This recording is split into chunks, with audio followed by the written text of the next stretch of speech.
Il était une fois, dans un petit village, reculé d'Afrique de l'Ouest, un garçon nommé Madi. Né dans la misère, Madi avait connu toute sa vie le poids accablant de la pauvreté.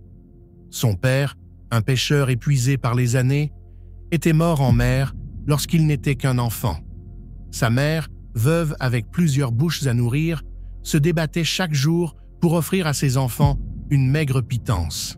Madi, le regard plein de rêves, voyait la richesse et l'abondance comme une porte de sortie de cette vie de misère, une solution à tous ses problèmes.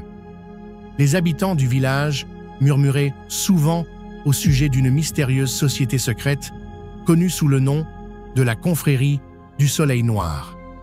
Les légendes disaient que ceux qui en faisaient partie vivaient dans un luxe inimaginable, mais que cette richesse avait un prix. Personne ne savait vraiment ce qu'il en était, car peu de gens osaient en parler ouvertement. Mais pour Madi, ce murmure éveillait une curiosité mêlée d'espoir. À force d'entendre les rumeurs et de rêver d'une vie meilleure, Madi prit une décision radicale. Il devait entrer dans cette secte, quel qu'en soit le prix. Un jour, après avoir rassemblé tout son courage, il suivit les indices laissés par les rumeurs. Ils le menèrent à une vieille bâtisse délabrée à la sortie du village, dissimulée derrière une dense forêt. Là, un homme vêtu d'une longue tunique noire, au visage impénétrable, l'accueillit. « Tu cherches la richesse, jeune homme ?» lui demanda l'homme d'une voix grave. Madi, tremblant mais déterminé, répondit d'un hochement de tête. L'homme le guida à l'intérieur de la bâtisse.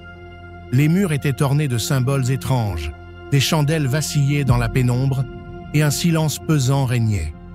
Au centre de la pièce, un homme plus âgé, visiblement le chef de la confrérie, attendait. Sa voix résonna dans la pièce. « Es-tu prêt à tout sacrifier pour avoir ce que tu désires, Madi, pour devenir riche au-delà de tes rêves les plus fous ?» Madi, les yeux écarquillés par l'appât du gain, acquiesça avec empressement. « Oui, je suis prêt. Je ferai tout ce que vous demandez. » Le chef lui tendit un contrat.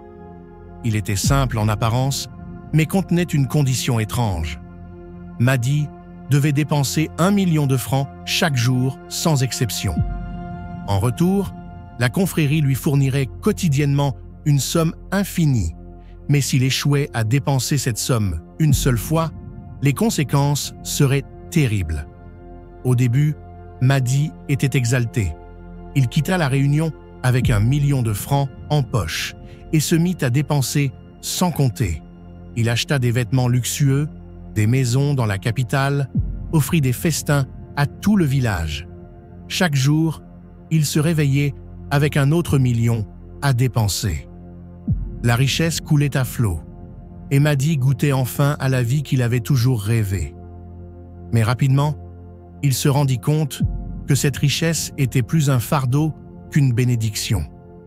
Dépenser 1 million chaque jour n'était pas aussi facile qu'il l'avait imaginé. Au bout de quelques semaines, il avait acheté tout ce qu'il désirait, tout ce dont il avait besoin. Il ne restait plus rien. Il ne pouvait pas simplement donner son argent à n'importe qui, ni économiser, car cela violerait les termes du contrat. Les villageois commencèrent à murmurer sur son étrange comportement. Ils le voyaient accumuler des objets inutiles, organiser des fêtes extravagantes sans raison apparente. Bientôt, les gens cessèrent de venir, effrayés par l'excès et les rumeurs de son pacte. Madi, autrefois respecté pour sa générosité, se retrouva isolé, enfermé dans son immense villa, entouré de biens dont il ne savait plus quoi faire. Les jours passaient, et dépenser 1 million devenait un véritable cauchemar. Il essayait de brûler de l'argent, de s'en débarrasser d'une manière ou d'une autre, mais rien ne semblait assez rapide. Un jour, il manqua de quelques heures le délai quotidien pour tout dépenser. Son cœur se serra alors qu'il réalisait ce qu'il venait de faire. Cette nuit-là, il fut réveillé par une ombre noire dans sa chambre. Le chef de la confrérie était revenu. Son visage, autrefois impassible, était maintenant marqué par une sombre satisfaction. « Tu n'as pas respecté ta part du marché, Maddy, » dit-il d'une voix sifflante. Maddy tenta de s'expliquer, de supplier, mais c'était trop tard. La richesse qu'il avait tant désirée lui avait finalement coûté plus cher qu'il ne l'avait jamais imaginé.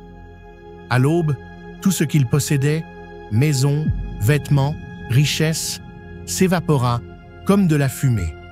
Il ne lui restait plus rien. Mais la pire des malédictions n'était pas la perte de ses biens.